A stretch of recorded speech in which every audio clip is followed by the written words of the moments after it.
When people hear the phrase "end of the petrodollar," most of them either tune out or panic for the wrong reason.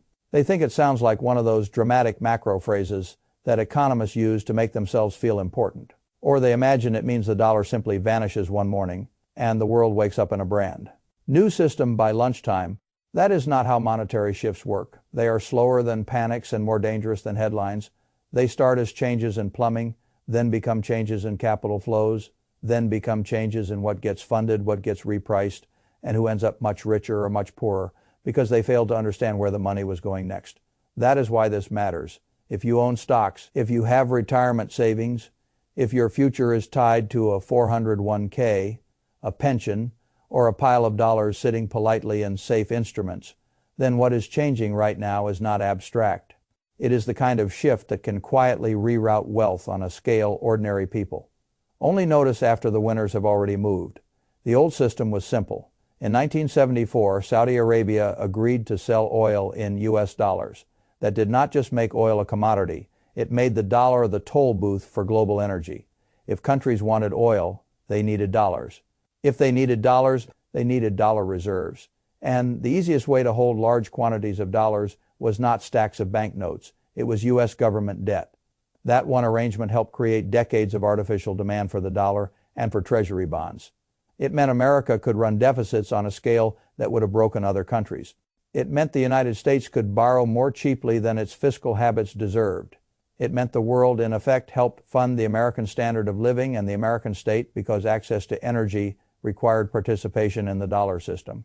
That was real power, not symbolic power, financial power. Now, the important thing is not whether that system disappears overnight. It will not. Systems like this do not vanish in one clean snap. The important thing is that its grip is loosening. More countries are trying to trade outside the dollar. More regional blocs are experimenting with local currency settlement. More governments are asking a question they would not have dared ask 40 years ago, which is whether the old arrangement still benefits them as much as it benefits Washington. Once that question becomes common, the clock starts, because if the world needs slightly fewer dollars, it also needs slightly fewer treasuries. And if foreign demand for treasuries weakens at the margin, then financing America's deficits gets harder at the margin. Bond prices come under pressure, yields rise. And once yields rise, the consequences spread everywhere. That is the chain reaction people miss. They think the petrodollar story is about oil. It is really about funding conditions. Treasury prices and yields determine the cost of capital for everything downstream. Higher treasury yields pressure stock valuations, they pressure mortgage rates, they pressure corporate financing, they pressure the discount rate sitting quietly underneath almost every spreadsheet people use to justify asset prices. That is why currency shifts create some of the largest wealth transfers in history. They do not merely alter one market, they alter the reference point for all markets. Now here is where it gets even more interesting. The United States is not sitting still while this happens. Empires do not usually lose privilege politely. They adapt, they reposition. And what I think we are seeing is a broad movement away from the old role of global policeman and towards something more regional, more transactional, more directly tied to controlling the physical inputs of the next era. That means energy, that means minerals, that means supply chains, that means processing capacity, that means whoever controls the materials needed for batteries, drones, defense systems, data centers, electrification, grid expansion, and next-generation manufacturing. A lot of investors are still staring at the Middle East and asking only what this means for oil. That is too shallow. Oil still matters, yes, but the bigger issue is what happens when a loosening dollar order collides with the race to secure the inputs of the next industrial cycle. That is the real wealth transfer. The market is not just moving from one currency arrangement to another, it is moving from one resource hierarchy to another. And that is why places that looked strategically irrelevant to the average investor suddenly matter very much. Take Cuba.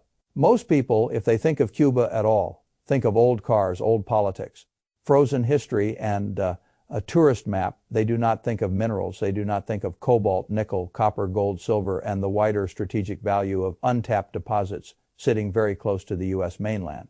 But if you stop thinking like a tourist and start thinking like a strategist, the map looks very different. The world wants batteries. The world wants electrification. The world wants drone warfare capacity. The world wants resilient data infrastructure. The world wants more power generation and more storage. All of that needs real stuff dug out of the ground. And if a politically constrained country sitting close to America contains meaningful deposits of exactly that kind of stuff, then that country stops being a side note and starts becoming part of a larger hemispheric supply story. That is what I think a lot of people are missing. The great reshoring, as people like to call it, is not just factories moving. It is capital reorganizing around security, distance, control, and resource dependence. The old globalized model said, get it from wherever it is cheapest. The new model says, get it from where you can trust the route, protect the route, insure the route, and finance the route without discovering one morning that the geopolitics changed while your business model slept. That is why supply chains are moving closer. That is why regional blocks matter more. That is why the Caribbean, Latin America, and the broader Western Hemisphere begin to look more important in a world where the United States wants to reduce strategic dependence while also defending the dollar system for as long as possible. Now, when I say all this, I am not telling you to run out and buy a random company with a mind-shaped PowerPoint presentation. A lot of people hear a macro story and immediately start looking for the nearest speculative ticker. That is how amateurs donate money to professionals. Big themes are not enough. You need structure, you need timing, you need to understand where money is actually flowing, not merely where a good story could be told. That is a lesson I learned long ago. A great macro thesis can still lose you money if you own the wrong vehicle, buy it at the wrong moment, or fail to distinguish between a promising industry and a terrible business inside that industry. But the macro thesis still matters because it tells you what to stop trusting and what to start watching. Here is what I would stop trusting. Long-duration dollar-dependent safety. That sounds paradoxical because people have been trained to think of cash and long government bonds as prudence itself. But if the petrodollar order weakens gradually, if foreign demand for treasuries weakens gradually, if the United States must offer more yield to fund itself, and if the easiest policy answer remains some combination of inflation, financial repression, and strategic industrial support, then long. Term paper promises become much less comforting than they looked during the old era. A bond is a very polite way of betting that the future value of the currency and the credibility of the issuer will remain friendly enough to make your fixed return worth having. That was a wonderful bet through long stretches of the old order. It may be a much less wonderful bet in the next one. This is especially true for people who think they are being safe by hiding in long-term bonds while the monetary and geopolitical regime underneath them is shifting. If yields rise, the mark-to-market pain is real. If inflation remains structurally higher, the real return can be meager or negative even when the coupon arrives exactly on time. So you can be right in the technical sense, get paid in full, and still lose in the only sense that matters, which is what your money can still command in the world. That is why I think the most dangerous phrase in investing during a transition like this is safe because it used to be. Used to be is not a strategy. Now let us talk about what tends to do better. Hard assets, real productive assets, selective resource exposure infrastructure tied to reindustrialization. The reason hard assets matter is not because they are magical. It is because they sit closer to physical reality than to paper promises. Gold does not depend on the solvency of a finance ministry. Copper does not need a central bank press conference to remain copper. A critical mineral deposit does not lose its strategic importance because a bond auction went poorly. The world can argue over currencies all it wants. It still has to power data centers, build drones, electrify transport, and secure supply chains. That is why I think gold matters here, but not alone. Gold is the obvious monetary hedge, and I respect that. It has no counterparty. It lives outside the banking promise structure when people begin losing faith in paper arrangements. Gold often gets promoted from barbarous relic to emergency memory. That is useful. But in a reshoring and resource rush world, there are other assets that may matter a great deal. Industrial metals, resource-rich companies, infrastructure names, port, rail processing, and logistics exposure, energy systems. And above all, ownership stakes in the things the next system cannot function without. Now, I am not saying every mining company will become a genius investment. Mining is hard. Politics matter. Execution matters. Grades matter. CapEx matters. Management matters. The difference between a rich deposit and a rich shareholder is often larger than the brochure suggests. But the direction of money matters. If capital begins chasing strategic minerals, processing capacity, and hemispheric supply resilience, then the people who understand how to track those flows will have an edge. That is what old Wall Street frameworks were built for. Not guessing tracking, following flows, watching volume, positioning, and sector rotation before the newspapers catch up and before retail investors decide the story has become obvious. The public usually arrives late because it is waiting for a narrative that feels clean. Professionals arrive earlier because they do not need the whole story to feel safe. They only need enough evidence that money is starting to move. That is why the biggest gains are so often front-loaded. The easy part comes first while the world is still asleep. The hard part comes later when the media finally notices and all the people who missed the first move try to cram through the same door at once. That is how you get the strange spectacle where early buyers look like visionaries and late buyers look like fools, even though both are technically buying the same theme, timing, flow, and structure separate them. The same logic applies to the larger wealth transfer already underway.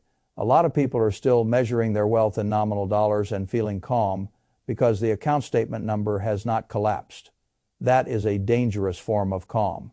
If the dollar buys less, if long bonds lose value, if inflation remains structurally present, and if hard assets rise faster than the currency falls, then people who think they are standing still are actually moving backward quietly, repeatedly. Every month. That is why I think the real divide coming is not between people who understand macro and people who do not.